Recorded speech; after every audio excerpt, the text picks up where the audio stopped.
நாயலை உருவம் திருவாசகத்தில் உள்ள சிவபுராணத்தில் அடுத்த லைன் என்னன்னு பார்க்கலாம்.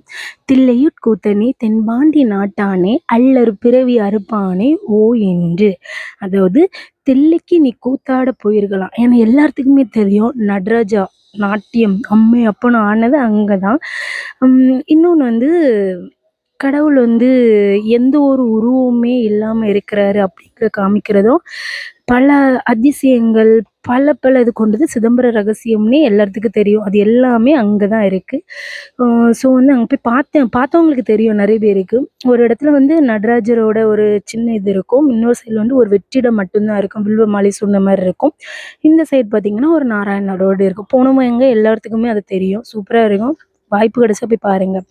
ஆனால் தென்பாண்டிக்கு நீ தான் நாட்டன் அப்படின்னு சொல்லியிருக்காங்க. அதாவது நீ எங்கனாலும் ஆடு கூத்தாடு. அவர் கூத்தாடுனா கூத்தாட மட்டும் கிடையாது, அவர் கூத்தாடி கிடையாது. நல்லா உணர்ந்துக்கோங்க. அவர் 3 தொழிலை செய்யக்கூடியவர். யாருன்னா ஆக்கல் காத்தல் அழித்தல் அப்படிங்கிற 3 தொழிலையும் செய்கிறது அவர் தான் அப்படின்னும். தென்பாண்டிக்கு நீ என்னைக்குமே எங்களோட அரசன் நீ தான் அப்படின்னு மாணிக்கவாசகர் குறிப்பிட்டிருக்காரு. அதான் தில்லையுட்கூத்தனே தென்பாண்டி நாட்டானே அல்லர் பிறவி அறுப்பானே ஓ என்று. அடுத்தது மாணிக்கவாசகர் சொல்றாரு, ஓ பெருமானே இந்த பிறவி எப்படியாவது அறுத்திருப்ப முடியலை அப்படின்ற மாதிரி சொல்லியிருக்காரு. மீண்டும் அடுத்த லைனோடி நாளைக்கு சந்திக்கலாம். பாய்.